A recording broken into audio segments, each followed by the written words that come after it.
주님 감사합니다. 오늘도 우리를 이 귀한 예배의 자리로 또 우리의 마음을 움직여 주시고 또 이 자리를 지킬 수 있도록 인도해 주시네 감사합니다. 주님, 우리가 어떻게 이 예배의 자리에 나올 수 있습니까? 주님께서 우리의 마음을 성령님께서 흔들어 깨워주셔서 다시 이 예배의 자리를 사모하게 하시고 그 말씀을 듣고자 또 주님께 그 찬양하고 기도하고 영광을 올리고자 또한 이 자리에 모이게 하심을 감사합니다. 이 모임 가운데 성령님께서 함께하여 주셔서 각각의 그 성도님들의 삶 가운데 역사하시는 그 일들을 말씀을 통해서 보게 하시고 또 말씀을 통해서 믿게 하여 주시옵소서. 주님, 오늘도 이 예배 가운데 함께하여 주시고 또 선포되는 그 말씀 하나하나 그 마음에 잘 새길 수 있도록 또한 귀를 열어주시고 또 마음을 열어주시옵소서. 또한 우리가 가지고 나온 기도 제목들 또 우리가 계획한 것들 또한 주님의 계획 가운데 또 인도함을 받을 수 있도록 함께하여 주시옵소서. 감사하고 이 모든 거 예수 그리스도 이름으로 기도드립니다. 아멘. 아멘. 자, 우리 인사 나누도록 하겠습니다. 인사 우리 주님으로 사랑하고 축복합니다. 네, 주님으로 사랑하고 축복합니다. 네, 주님으로 사랑하고 축복합니다. 네. 자, 오늘은 이제 17장을 마무리할 텐데요. 17장에는 두 가지의 사건이 있습니다. 장소는 한 곳인데, 장소는 르비딤 한 곳인데, 두 가지 사건이 있어요. 하나의 사건은 우리가 지난주에 봤죠? 그 물이 없어서 불평하고 있을 때 반석을 모세가 지팡이를 치는 동시에 물이 터져서 물을 먹을 수가 있었습니다. 그래서 오늘은 그 같은 장소인데요. 같은 장소인데 싸움이 일어납니다. 최초의 싸움이죠. 최초의 싸움. 자, 그게 어떤 싸움인지 우리가 함께 볼 텐데요. 이 두 가지의 사건이요, 따로 떨어진 게 아닙니다. 그러니까 반석에 물을 내는 사건과 아말렉이라는 종족과 싸우는 이 두 가지의 사건이 따로 떨어진 게 아니라 굉장히 밀접하게 연결되어 있다는 것을 먼저 기억하시기 바랍니다. 자, 그러면 먼저 우리 8절을 한번 읽어보겠습니다. 8절. 우리 그 카메라 켜졌나요? 카메라? 네, 확인해 주시고요.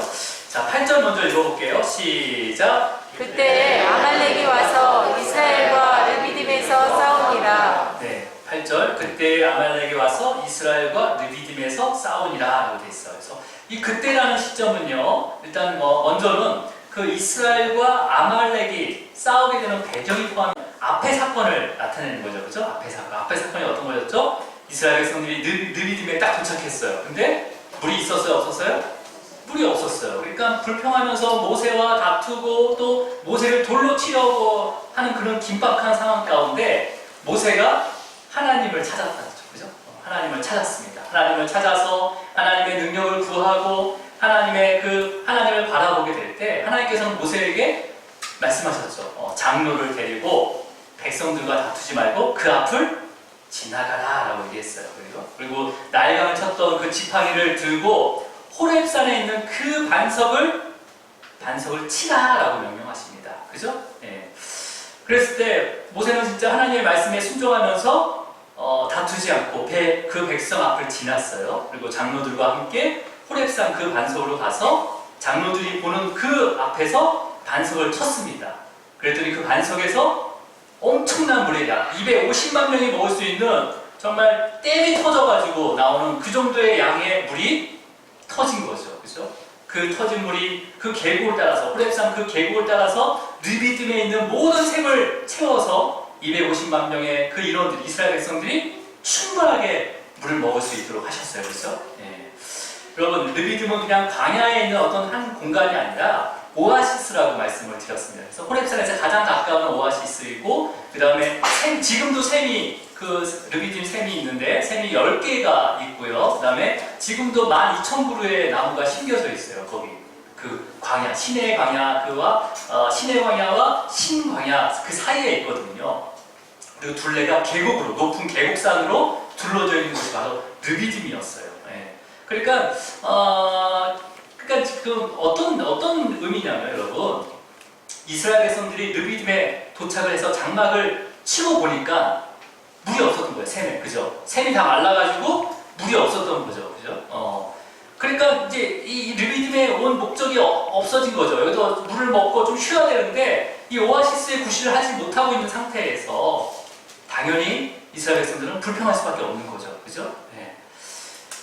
정말 말씀에 순종하면서 구름 기둥과 불 기둥을 따라서 왔는데 어떻게 이런 것을 인도할 수 있습니까? 라고 하면서 하나님을 원망하면서 하나님과 싸우고, 싸운 거죠. 모세와 다퉜다고 하지만 하나님과 싸우자는 거죠. 싸우고, 그 다음에 돌로 칠 듯한 그런 분위기였고, 심지어는 하나님이 계시는지 안 계시는지 의심했던 상황이 바로 이 르비딤의 상황이었다는 거죠. 그래서 하나님을 시험하고 있었던 거였습니다. 그런데 이러한 모든 과정은 하나님의 계획이 있었어요. 그죠? 계획이 있었어요. 어떤 계획입니까? 만약에 르비딤에 물이 있었다면 거기가 신광야와 그 사이이기 때문에 다른 무리들이 그 광야를 지나면서 벌써 르비딤을 차지했을 겁니다. 그렇잖아요. 그 르비딤을 차지하고 있었기 때문에 250만 명의 그 이스라엘 백성들이요 르비딤에 다 장막을 칠 수 없을 수도 있었다는 거죠. 그러니까 하나님께서는요 먼저 르비딤의 샘물을 다 마르게 하신 거예요. 다 마르게 하시고 이스라엘 백성들만 구별해서 그 장막을 칠 수 있도록 르비딤을 비워놓으신 거죠. 네. 우리도 이렇게 메마르게 하는 때가 있어요. 우리 시절에. 이건 뭐예요? 하나님의 은혜를 주시기 위해서. 하나님의 은혜를 주시기 위해서. 그래 그렇게 마르게 하니까 다른 사람들이 지나가다가 치려고 했는데 물이 없으니까 다 지나가버리는 거예요. 그러니까 르비딤은 텅텅 비어있는 거죠. 그때 하나님께서 이스라엘 백성들 쪽으로 옮기신 거예요. 그리고 물을 허락하신 거죠. 여러분, 우리보다 우리를 더 잘하십니다. 그죠? 네. 우리를 다 예배하고 계신 거예요. 다 계획이 있었어요. 네. 그래서 신실하게 그 계획대로 인도하고 계시는 것을 우리는 말씀을 통해서 믿으시기를 축복합니다. 자, 보세요. 보면요. 이스라엘 백성들이요. 르비딤에 도착하기 전에 많은 나그네들이 지나가다가 물이 없으니까 그냥 르비딤에 머무르지 않고 그냥 떠났어요. 그죠? 떠났어요. 근데 그 떠났던 무리 중에서 어떤 사람들이 있었겠습니까? 아말렉 족속도 포함이 되어 있었습니다. 그러니까 아말렉 족속도 물을 먹으러 갔다가 물이 없으니까 떠났겠죠. 그죠? 근데 가면서 소식을 들은 거죠. 이스라엘 백성들이 거기 르비딤에 있는데 거기 10개의 샘이 다 채워졌다. 그런 소식이 들어온 거죠. 그러니까 르비딤은 어떻게 합니까? 그 아말렉 족속이 어떻게 했어요? 돌려서 그 샘을 뺏고자 하는 거죠. 여러분, 우리가 구약에서 아브라함과 야곱을 봤을 때 계속 우물을 파고 우물이 뺏기고 막 그랬잖아요. 그러니까 이 광야에서 우물은요 생명과 같은 거예요. 그러니까 막 땅을 얻는 것보다 우물이 있는 땅을 얻는 게 최고라는 거죠. 그러니 이 아말렉 족속 같은 경우는 분명히 물이 없었는데 이제 물이 철철 넘쳐서 그 많은 인원들이 먹고 있다고 하니까 어떻게 했습니까? 돌려서 이제 싸우고자 하는 거죠. 그 물을, 르비딤을 빼앗기 위해서 이제 다투고자 하는 거죠. 그죠? 싸우고자 하는 거죠. 그게 바로 이제 이 본문의 배경이 되는 거죠. 오늘 17장 후반절의 배경이 되는 거예요. 근데 문제는 뭐가 문제가 있냐면요. 이스라엘 백성들은 자기들끼리는 되게 잘 싸워요. 그죠? 잘 싸우고 다퉜어요. 근데 외부적으로 싸워본 적이 없어요. 당해야기만 하지. 그죠? 네. 그러니까 한 번도 전쟁을 해본 적이 없는 민족이란 말이에요. 근데 처음 지금 전쟁을 하게 된 거죠. 그리고 그 앞에 또 한 번 싸울 수 있는 경우가 있었습니다. 어떤 경우였냐면 출애굽 후에 홍해 앞에 있을 때 애굽의 군사들이 뒤에서 막 쫓아왔잖아요. 그죠? 이스라엘 백성들은 막 쫓아올 때 이거는 이제 싸움이 되는 게 아니라 차라리 그냥 꼼짝없이 잡혀가는 순간이었죠. 그죠? 그런 처지였는데 그때 그렇게 두려워하고 떨고 있는 이스라엘 백성들에게 하나님께서는 모세를 통해서 뭐라고 말씀하십니까? 내가 너희를 위하여 싸우리니 너희는 가만히 있을지어다 라고 말씀하세요. 그리고 그 말씀대로 그냥 어떻게 가만히 있다 보니까 구원을 받아서 하나님의 구원을 보게 됐죠. 그런데 오늘 본문 9절을 보면요. 한번 9절 한번 읽어보겠습니다. 9절 시작. 모세가 여호수아에게 이르되 우리를 위하여 사람들을 택하여 나가서 아말렉과 싸우라. 내일 내가 하나님의 지팡이를 손에 잡고 산 꼭대기에 서리라. 지금 분명히 지금 이번에는요 그렇게 가만히 서서 구원을 이렇게 보라고 말씀하시는 게 아니라 이번에는 뭐라고 합니까? 지금 여호수아한테 백성을 모아가지고 그 다음에 아말렉과 그 싸우기 위해서 나가서 싸우라라고 하는 거죠, 그렇죠? 네. 실제로 이 명령대로 여호수아는요 백성을 이렇게 택해가지고 나가서 아말렉과 싸우게 됩니다. 그리고 모세는 아론과 훌을 데리고 산꼭대기로 올라가게 되죠. 이 싸움이 어떻게 진행되는지 우리 11절을 읽도록 하겠습니다. 11절 시작. 모세가 손을 들면 이스라엘이 이기고 손을 내리면 아말렉이 이기니. 지금 여호수아는 백성들을 택해서 그 밑에서 이제 르비딤 그 지역에서 아말렉과 싸우는데 상위에서는 모세가 손을 들고 있을 때는 누가 이겨요? 이스라엘 백성들이 이기고 모세가 좀 힘들어서 손을 내리면 아말렉이 이기는 거죠. 그러니까 모세는 이 사실을 알고 계속 손을 들고 있으려고 했는데 팔이 너무 아프고 피곤하니까 들고 있을 수가 없어서 내리게 되는 거죠. 그때 옆에 있던 훌과 아론이 돌멩이 하나를 그냥 의자 같은 돌멩이 하나를 탁 가운데 놓고 모세를 탁 앉히고 양쪽에서 이쪽은 훌, 이쪽은 아론 해가지고 들고 있었다는 거죠. 하루 종일. 그 전쟁을 이제 어떻게 됐습니까? 전쟁이? 자, 우리 결과가 13절이죠. 시작. 여호수아가 칼날로 아말렉과 그 백성을 쳐서 무찌르니라.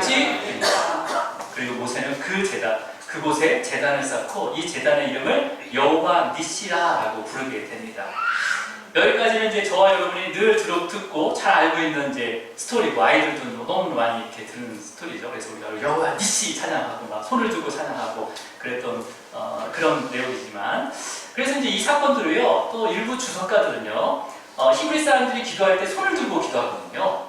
그래서 이러한 근거를 통해서 정말 우리가 하나님 앞에 기도하고 있을 때 승리케 하시고 우리가 기도하지 않으면 패배한다. 하지만 우리의 그 연약함을 공동체가 함께 기도하는 그런 함께하는 기도를 통해서 우리가 은혜를 받을 수 있다라고 묵상하게 됩니다.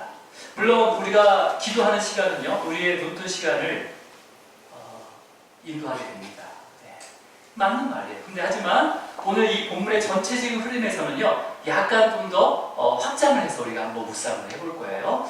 자, 여러분 모세가 손을 들면 이기고 손을 내리면 진다는 것은요 이 아말렉과의 이 첫 번째 전쟁뿐만 아니라 어떤 전쟁이든 100% 하나님이 주관하시고 있다는 것을 이스라엘 백성들에게 가르쳐주고 있는 거예요. 그러니까 국가 간의 전쟁이든 아니면 개인 간의 어떤 다툼이든 싸움이든 그 다음에 보이지 않는 어떤 바이러스와의 전쟁과 무슨 여러 가지의 그런 어떤 전쟁이든 다 하나님께서 주관하고 계시다라는 것을 가르치고 있는 거죠. 지금도 마찬가지입니다. 자, 그렇다면 여러분 그러니까 이스라엘 첫 번째 전쟁, 이 아말렉과의 전쟁에서 승리했습니다. 분명히 그죠? 승리했어요. 이 승리한 것은 모세의 어떤 믿음이나 능력이 아니라는 거예요. 그리고 아론과 훌의 도움으로 이긴 것도 아니라는 거죠. 하나님께서 애굽의 나일강을 치고 그 다음에 홍해 바다를 가를 때 모세의 지팡이를 사용한 것처럼 모세와 아론과 훌도 하나님의 능력을 나타내는 도구로 사용하신다는 거예요. 아멘. 저와 여러분도 도구입니다. 아멘. 도구예요. 자, 그렇다면 우리 오늘 본문 아말렉과의 싸움이 어떤 의미가 있는지를 한번 다시 살펴볼 텐데요. 우리 9절을 다시 한번 읽겠습니다. 9절 시작. 모세가 여호수아에게 이르되 우리를 위하여 사람들을 택하여 나가서 아말렉과 싸우라. 내일 내가 하나님의 지팡이를 손에 잡고 산 꼭대기에 서리라.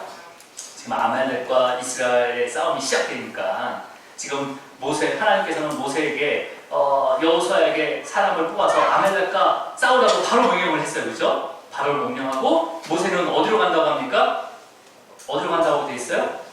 산 꼭대기로 간다라고 되어 있습니다. 산 꼭대기로. 그럼 산 꼭대기가 어느 산일까요? 여러분 한번 생각해 보셨어요? 이 모세가 어느 산에 올라갈까요? 그냥 아무 산이나 올라가서 그냥 가는 거예요? 그냥? 네. 여러분 이 꼭대기, 산 꼭대기라는 의미는 이게 이제 정상이라는 뜻이죠. 영어로는 탑이라고 되어 있어요. 탑, 이게 정상이라고 되어 있지만 이 히브리 원어적인 의미는요 가장 중요한 장소를 꼭대기라고 해요. 탑이라고 하는 거죠. 가장 중요한 장소. 네. 우리도 요즘에 아파트가 어디가 제일 비쌉니까? 펜트하우스. 수장님 펜트하우스를 살고 계시잖아요. 꼭대기 살고 계시잖아요. 저도 꼭대기 살고 있거든요. 3층에. 가장 중요한 곳이죠. 가장 중요한 곳.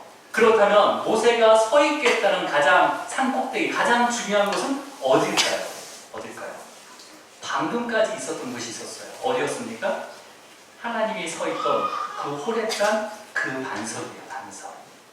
그냥 아무 산에 올라간 게 아니라 산 꼭대기, 그러니까 하나님이 서 있었던 그 바위를 쳤잖아요. 그 호렙산 그 반석으로 올라간 거예요. 올라간 거예요. 그러니까 여러분 아무 산이나 올라가서 손을 드는 게 아니라는 거죠. 그죠? 장소가 되게 중요합니다. 여기서는 이 장소라는 개념은요, 거룩한 하나님 임재하는 곳을 얘기하는 거예요. 임재하는 곳. 그러니까 이스라엘 백성들이요, 가나안 땅에 들어가서, 나중에 가나안 땅에 들어가서요, 아무 산에 올라가서 손을 들었던 곳은 어디였습니까? 다 우상을 향해서 손을 들었던 곳이에요. 그 성전 안에서 손을 들었어야 되는데, 아무 데나 가서 자기의 판단과 자기의 이유에서 아무 데나 올라가서 손을 들었던 곳은 다 우상을 섬기는 곳이었단 말이에요. 그것을 산당이라고 했습니다. 산당. 자, 근데 모세는요, 하나님이 서 계셨던, 바로 앞에까지 하나님이 그 바위 위에 서 계셨던 그 반석, 그 산꼭대기에 위로 올라가게 되는 거죠. 그리고 손을 높이 들어서 도움을 구하고 있다는 거예요. 그러니까 모세는 이미 이때부터 이 구별과 거룩함에 대해서 무엇인지를 알고 있었다는 거죠. 그죠? 네. 여러분, 하나님이 임재하는 곳은요, 거룩하고 구별된 곳이어야 되는 거예요. 그곳에 손을 들어야 되는 거죠. 그죠? 네. 그래서 하나님께서는요, 시내산 위에서 율법을 주시고, 그 성막의, 그 성전의 설계도를 주시고 나서, 그곳에 임하시겠다라고 말씀하신 거예요. 그곳에 임하시겠다. 여러분, 이 성전이 장차 교회를 의미하는 거잖아요. 그렇죠? 그러니까 가장 낮음으로 오셔서 치심을 당하신, 지난주에 치심을 당하신 그 반석처럼 예수님께서 십자가에 죽으시고 그 부활의 영광으로 하늘 보좌에 오르신 그 예수님의 몸이 바로 교회라는 거죠. 그러니까 산꼭대기에 함께 서 있던 모세와 아론과 훌은요, 그 부활의 그 영광에 세워진 주님의 몸된 교회를 상징하고 있는 거죠. 상징하고 있는 거죠. 여러분, 예수님께서도 베드로에게 내가 이 반석 위에 교회를 세우리니 음부와 권세가 이기지 못하리라 라고 말씀하셨어요. 그 반석이 뭐예요? 치심을 당한 예수 그리스도죠. 그러니까 우리가 지난주에 그 바위는 주님께서 이스라엘 백성을 대신해서 그 하나님의 지팡이로 치심을 당한 거라고 말씀드렸잖아요. 그죠? 우리가 함께 묵상했잖아요. 그 위로 올라온 거예요, 지금요. 근데 그 위는 이미 부활의 영광이 임한 곳이라는 거죠. 그죠? 그럼 그 부활의 영광 위에 교회가 세워진 거예요. 그러니 얼마나 높은 곳에 세워진 거예요, 교회가요. 그래서 이 교회는 만물 위에 세워진 거예요. 만물 위에. 여러분 지금 만물 위에 앉아 계시고 계시죠? 그 머리가 예수 그리스도가 계시고. 그러니까 산꼭대기에서 손을 들어 올린다는 것은 여기서 뭐예요? 하나님을 찾고 하나님의 능력을 구하고 하나님을 바라면서 오직 하나님께만 예배를 드리는 거죠. 아무 산에 올라가서 손을 든다는 것은 이거는 내 자신한테 손을 드는 것일 수도 있다는 거예요. 그렇죠? 또 산꼭대기에 혼자가 아니라, 모세 혼자가 아니라 아론과 훌과 함께 손을 들고 있었던 것은 손의 그 연약함, 그 모세가 팔이 아파서 팔이 피곤해서 내려왔던 것을 옆에서 돌을 놓고 아론과 훌이 같이 함께 그 손을 든다는 것은 뭐냐, 서로가 그 연약함을 인정하고 부족함을 인정해서 한 몸으로 세워지는 참된 교회의 모습을 보여주고 있는 것입니다. 이것이 바로 광야교회의 시작이에요. 광야교회의 시작. 그렇다면 이 첫 번째 광야교회의 시작, 교회가 언제 세워졌을까요? 물론 지금 이 아말렉과 싸울 때 세워진 거지만 진짜 그 시점이 언제 시점이었을까? 여러분 방금 읽은 구절에서 모세가 언제 산꼭대기에 올라가겠다고 했는지 찾았습니까? 찾아볼 수 있는데 모세가 언제 산꼭대기에 올라가게 돼요? 네. 9절 다시 한번 읽어볼게요. 9절 시작. 모세가 여호수아에게 이르되 우리를 위하여 사람들을 택하여 나가서 아말렉과 싸우라. 내일 내가 하나님의 지팡이를 손에 잡고 산 꼭대기에 서리라. 지금은 여호수아에게 명령해가지고 싸우라고 나가라고 해놓고 모세는 내일 산꼭대기에 올라갑니다. 이게 뭔 일이에요? 여러분, 이 내일이라는 시간은 시간적으로도 다음 날이기도 하지만 이게 이스라엘 백성들에게 이 출애굽하는 동안 이 내일은 하나님께서 역사하시는 날이에요. 자, 여러분, 하나님께서 애굽의 재앙을 내릴 때 모세를 통해서 항상 반복하는 말씀이 있었어요. 그 재앙을 언제 내리겠다고요? 내일 내릴 것이다 라고 항상 말씀하십니다. 기억나시죠? 네. 안 나면 읽으면 돼요. 자, 그러면 한 두 개만 찾아볼게요. 파리 때 재앙을 말씀하실 때 내일이라는 단어를 언급하시는데 8장 23절이에요. 한번 읽어볼게요. 시작. 내가 내 백성과 내 백성 사이를 구별하니 내일 이 표징이 있으리라 하셨다 하시고 하시고 또 우리 가축의 재앙을 내릴 때 하신 말씀 9장 5절 말씀이에요. 시작. 정하여주시되 여호와께서 내일 이 땅에 일을 행하리라 하시니. 그 다음에 우박을 내릴 때도 마찬가지고 메뚜기의 재앙을 내릴 때도 마찬가지고 내일이라고 항상 말씀하셨습니다. 그리고 마지막 마지막 이제 말씀하실 때는요 만나와 관련해서 이 내일이라는 단어를 언급을 하셨어요. 언제였습니까? 우리 16장 23절을 읽어볼게요. 시작. 모세가 그들에게 이르되 여호와께서 이와 같이 말씀하셨느니라. 내일은 휴일이니 여호와께서 거룩한 안식일이라. 너희가 볼 것은 붓고 삼을 것은 삼고 그 나머지는 다 너희를 위하여 아침까지 간수하라 라고 해서 내일 뭘 주시겠다고요? 휴일을 주시겠다라고 말씀하셨어요. 그렇죠? 네. 그러니까 이처럼 출애굽기에 내일은요 하나님의 특별한 사역이 있는 날인 거죠. 그렇죠? 네. 여러분 우리에게 늘 내일이 준비되어 있습니다. 그날이 바로 오늘이잖아요. 어제의 내일이 바로 오늘이 되는 거고 내일의 내일은 또 그때의 내일을 우리가 바라봐야 되는 거죠. 내일은 하나님께서 역사하십니다. 그런 삶을 통해서 역사하십니다.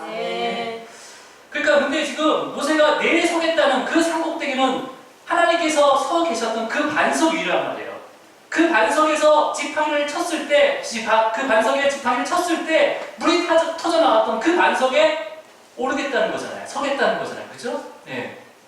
그렇다면 이제 내일 올라가야 된다고 얘기를 했잖아요. 그러면 이 내일이라는 것은 아까 저 하나님이 일을 하시는 거란 말이에요. 하나님의 사역을 나타내시는 거란 말이에요. 근데 원어적인 의미도요. 이 내일이라는 단어는 어떤 의미냐면 장차, 장래라는 의미를 가지고 있어요.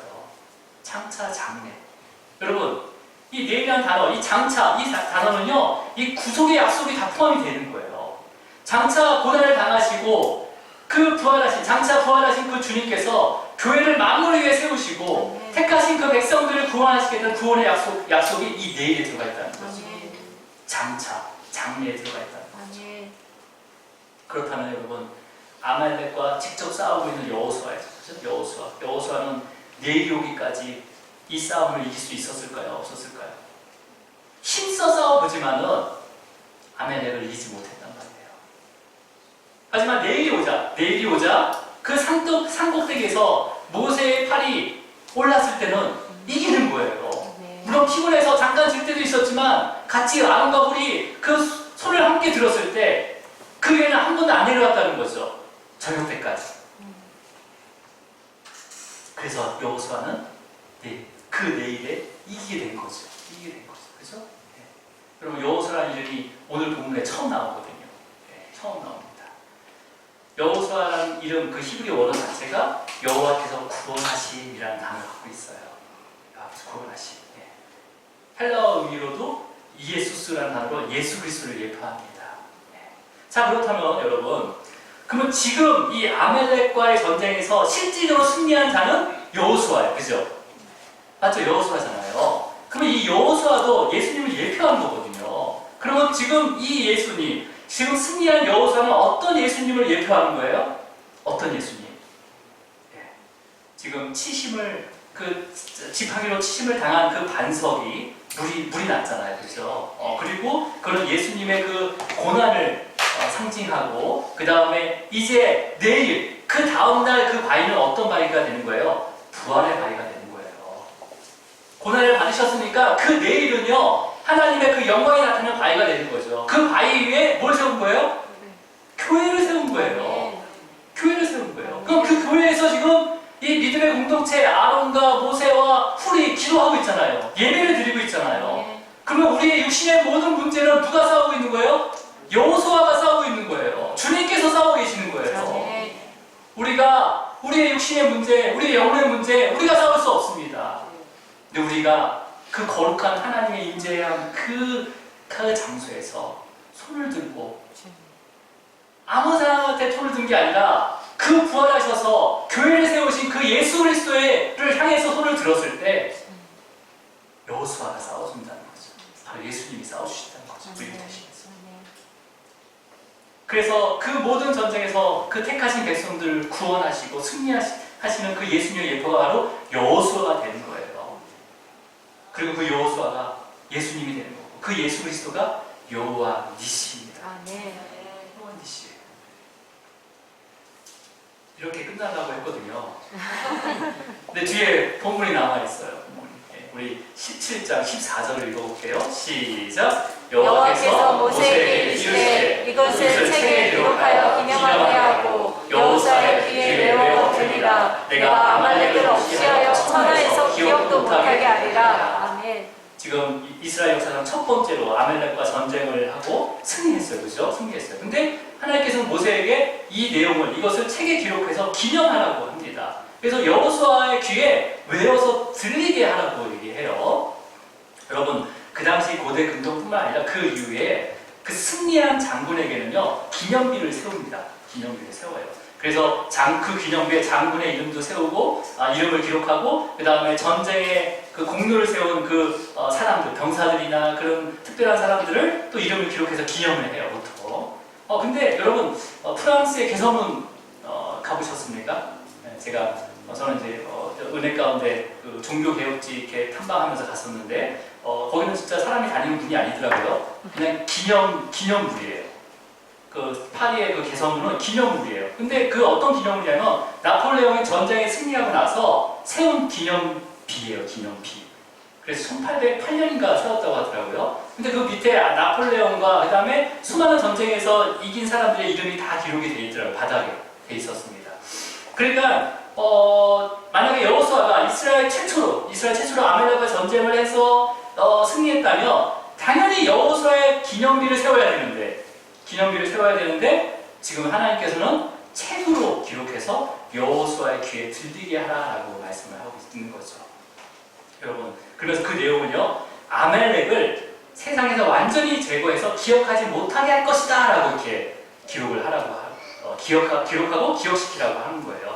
그러니까 여러분 지금 이 기념비를 세운다는 것은 완전한 승리를 의미하는 건데 이 아말렉과의 전쟁은 완전한 승리가 아니라는 거예요. 계속 싸워야 된다는 거죠. 계속 싸워야 된다는 거죠. 네. 실제로 이 싸움은요 사울과 다윗과 또 다음에 나중에 북이스라엘이 멸망하고 나서 그 다음에 포로 시기 때 그 모르드게 그 하만까지 이어지거든. 그 싸움이요. 물론 지금은 영적인 싸움으로 아말렉과 싸우고 있는 거죠. 그죠? 그러니까 여러분 지금 여호수아의 귀에만 듣게 하라라고 하는 것은요 그냥 상징적인 의미인데 어떤 거냐면 장차 여호수아는요 모세의 후계자가 됩니다. 그죠? 이스라엘의 지도자가 되는 거예요. 이것을 모세의 오경을 읽는 모든 사람들은요 전 세대들은 이미 모세의 후계자로 여호수아가 세워질 거라는 것을 다 알고 있었어요. 그러니까 이것을 어떻게 이해하면 되는 거냐면요 자손 대대로 기억해야 할 것이다 라는 것을 상징적으로 얘기하는 거예요. 상징적으로 여러분의 후손, 나의 후손, 여러분의 후손들에게 계속해서 전해줘야 된다는 거. 이런 싸움이 있을 것이니까 어떻게 싸워야 된다라고 기록하게 만든 거죠. 어떻게 싸워야 된다는 거라고, 어떻게 싸워야 되는 게 오늘 본문 말씀이에요. 그게 15절과 16절을 읽을게요. 시작. 모세가 제단을 쌓고 그 이름을 여호와 니시라 하고 이르되 여호와께서 맹세하시기를 여호와가 아말렉과 더불어 대대로 싸우리라 하셨다. 여러분 지금 제단을 쌓았어요. 그럼 모세가 제단 쌓은 곳이 어딜까요? 아론과 훌과 함께 손을 들었던 그 산 꼭대기에 제단을 세운 거예요. 르비딤 평지에 세운 게 아니라 제단, 하나님 인지하는 거, 하나님이 서 있던 그곳을 제단을 세운 거죠. 그리고 그 제단에서 제사를 드린 거죠. 제단을 쌓은 것뿐만 아니라 제사를 드린 거예요. 그러면 이 제사는 뭘 의미하는 거죠? 예배를 드렸다는 거예요. 예배를. 그죠? 그리고 이 제단의 이름을 뭐라고 얘기합니까? 여호와 니시라고 얘기합니다. 여호와 니시. 제단의 이름을 여호와 니시라고 해요. 그죠? 여러분 여호와 니시라는 뜻은 깃발이라는 뜻이에요. 승리자가 내거는 깃발이에요. 그래서 여호와는 나의 승리다라는 의미를 가지고 있는 게 바로 여호와 니시입니다. 근데 이 여호와 니시가 뭐의 이름이라는 거예요? 제단의 이름이라는 거예요. 제단의 이름. 그러면 그 제단의 예배를 드릴 때마다 여호와의 니시라는 이름을 기억하겠죠. 그렇다면 여호와의 니시 이름을 기억할 때 어떤 사건을 기억할까요? 밑에서 여호수아가 아말렉과 막 싸운 것을 기억한 것뿐만 아니라 그 재단의 이름이 니시니까 모세와 아론과 훌이 이 앞에서 손을 들어서 하나님을 향했던 그 모습을 기억할 거 아니에요. 그죠? 여러분, 이건 어떤 의미입니까? 모든 싸움과 그 전쟁을 여호와께서 이기신다는 거죠. 우리가 주님 앞에 손을 들었을 때 주님께서 이기게 하신다는 거죠. 그죠? 그렇게 여호와 니시로 기억하게 하시면서 하나님에 대한 믿음이 또 한자 자라게 하신 거예요. 이 사건을 통해서. 또 한자. 얼마큼이 모르겠지만 한자 자라게 하신 거죠. 그죠? 그러니까 이스라엘 백성들에게 뭘 알려준 거예요? 모든 전쟁에서 승리할 수 있는 방법을 좀 오픈해 주신 거예요. 오픈해 주신 거예요. 네. 여러분 이것을 받으시길 바랍니다. 받으시길 바랍니다. 이제 마지막으로 아말렉의 정체를 밝히고 말씀을 마무리하도록 하겠습니다. 먼저 아말렉은요, 팥죽 한 그릇에 장작불을 팔아버린 야곱의 쌍둥이 형 에서의 후손들입니다. 후손들이에요. 뭐 다 알고 있겠지만. 그래서 이 아말렉 족속들은요, 이 자신들 조상 그 에서가 야곱에게 축복을 뺏겼다고 생각했어요. 뺏겼기 때문에 우리가 이렇게 반유목미처럼 이렇게 돌아다닌다, 곧 생고생하고 있다라고 생각했기 때문에 항상 그 축복을 빼앗은 그 야곱, 이스라엘을 대대로 증오하고 있었다는 거죠. 원수였다는 거예요. 그래서 아말렉이라는 그 이름도 그 이름의 뜻이 뭐냐면 전쟁을 좋아한다, 다툼을 좋아한다는 의미를 가지고 있습니다. 그래서 히브리서 기자는요, 이 아말렉의 조상 그 에서에 대해서 이렇게 표현하고 있습니다. 이렇게 말했어요. 자, 히브리서 12장 16절을 보겠습니다. 시작. 음행하는 자와 한 그릇 음식을 위하여 장자의 명분을 판 에서와 같이 망령된 자가 없도록 사시라. 여러분, 지금 아말렉을 설명하는 거잖아요. 아말렉의 조상 그 에서를 설명하는 거잖아요. 에서는 어떤 사람이었어요? 한 그릇 음식을 위해서 장자의 하나님께서 주신 그것을 팔아 넘긴 자예요. 그죠? 그걸 망령된 자라고 얘기합니다. 이것을 뭐라고 해요? 그가 없도록 살피라라고 얘기해요. 살피라. 그러니까 아말렉은 외부에서도 오는 거지만, 여러분 아말렉 딱 하게 되면 야, 누가 아말렉이다라고 생각할 수 있지만 내 내부에서도 있을 수 있다는 거죠. 그죠? 네. 여러분, 그러니까 오늘날 어떤 자일 수도 있습니까? 신앙과 믿음보다는, 우리의 신앙과 믿음보다는 먹고 사는 것을 더 중요하게 생각할 수 있다는 거죠. 그죠? 네. 복음의 진리를 왜곡하고 아니면 부정한 자들이 다 아말렉 같은 조직인 거죠. 네. 그러니까 아말렉의 주된 공격의 그 목표는 뭐예요? 주님으로부터 하나님으로부터 받은 그 은혜를 빼앗는 거예요. 자기가 뺏겼으니까, 축복한 것을 뺏겼기 때문에 하나님으로부터 받은 그 모든 은혜를 뺏으려고 하는 자가 바로 아말렉이라는 거죠.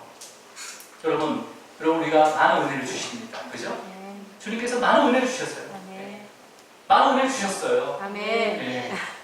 주시고 있습니다. 주시고 있어요.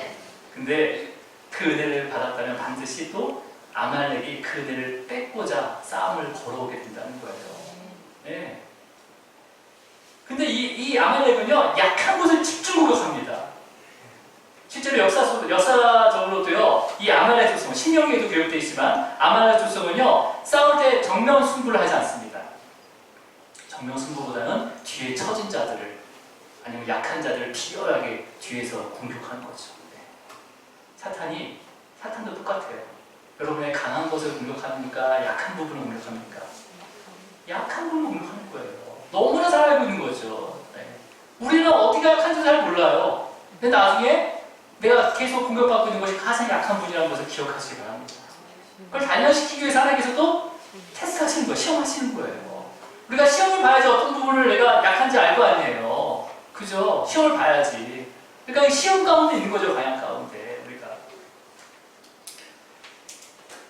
여러분, 사도 바울은 또 이 아말렉의 실체를 다시 밝혔어요. 어떻게 밝혔냐면 갈라디아서 5장 17절 말씀입니다. 이 말씀을 읽고 말씀을 정리하도록 하겠습니다. 17절 말씀 시작. 육체의 소욕은 성령을 거스르고 성령은 육체를 거스르나니 이들은 서로 대적함으로 하지 못하게 하게 여호와입니다. 지금 아말렉 그 후손 에서를 대해서 한 그릇의 음식을 위하여 장자의 몸을 팔았다고 했습니다. 이게 뭐냐면 바로 육체의 소욕을 위해서 성령을 거스른 거예요. 그죠? 거스른 거예요. 그러니까 여러분, 근데요, 저와 여러분은요 이미 죄와 허물로 죽었던 자예요. 그렇기 때문에 우리도 주님이 안 만나주셨다면, 주님이 불러주지 않았다면 우리 육체의 소욕에 따라서 성령의 거슬러 살아갈 수밖에 없는 아말렉이었어요. 바로 우리가 아말렉이었다는 거예요. 네. 그래서 주님이 우리를 찾아오셔서 이런 아말렉 같은 삶을 정리해 주신 거죠. 이제는 육체의 소욕이 아니라 성령이 육체를 거스를 수 있도록 능력을 주셨다는 거예요. 뭘 통해서? 치심을 당하신 그 반석 위에 세우신, 그 영광의 부활 가운데 세우신 그 교회를 통해서 그 성령을 허락하셔서 그 성령이 육체를 거스를 수 있도록 인도하고 계시다는 거예요. 자, 여러분, 그러니까 광야에서 하나님을 대적하고 그 다음에 하나님과 싸우려고 하고 불평하고 했던 그런 육체의 소욕에 따라서, 물이 없어서 불평하던 그 육체의 소욕에 따라 살았던 이스라엘 백성들이 진짜 아말렉이었다는 거죠. 이스라엘 백성들이 아말렉이었어요, 사실은요. 근데 진짜 아말렉이 쳐들어오고 싸운 거죠. 그러니까 어떻게 해요? 그 모습을 통해서 자신들의 모습을 볼 수가 있었던 거죠. 여러분, 이 사건 후에 700년이 지나고요. 700년이 지나고 육체의 소욕에 따라서 나라를 다스리다가 멸망한 나라가 있어요. 북이스라엘이 첫 번째를 멸망하게 됐거든요. 그 육체의 소욕에 따라서 우상을 너무 많이 섬겼어요. 그래서 멸망하게 됩니다. 근데 그때 호세아 선지자를 보내주셔요. 그래서 호세아 선지자에게 하나님께서 어떤 여인을 소개합니다. 이 여인이 고멜이에요. 이 고멜은요, 육체의 소욕에 따라서 살아온 음란한 여인이에요. 근데 그 고멜과 결혼하려고 하는 거예요. 선지자 호세아에게. 호세아가 결혼했을까 안 했을까요? 결혼했습니다. 그 호세아 선지자가 육체의 소욕에 따라서 살아온 그 음란한 여인 고멜을 아내로 맞이하게 돼요. 그리고 자녀를 낳으라고 해요, 하나님께서. 그래서 자녀를 낳았어요. 이 자녀들을 하나님께서는 하나님의 아들이다라고 선포하십니다. 여러분, 지금 음란한 여인, 그 육체의 소욕에 따라 살았던 음란한 여인 고멜이요, 누구로 인해서 구원을 받은 거예요? 호세아를 통해서 구원을 받은 거잖아요. 하나님께서 호세아를 통해서 구원을 받게 하신 거잖아요. 그 낳은 아들은 다 사실은 죄인의 아들인데도 불구하고 그를 하나님의 아들이라고 선포했거든요. 그렇다면 여러분, 이 호세아를 통해서 구원을 받은 거예요. 그죠? 고멜은요. 그러면 여러분, 오늘 본문에 아말렉과 직접 싸운 사람이 누구라고 했죠? 여호수아라고 했어요. 근데 여호수아 본명이 호세아입니다. 호세아. 이 호세아라는 이름의 뜻이 구원이라는 뜻이에요. 근데 이 호세아라는 이름을, 물론 여기서 이 17장에서는 여호수아로 소개됐지만 실제로 이 호세아가 여호수아로 바뀌는 시점이 언제냐면 가나안 정탐하기 전입니다.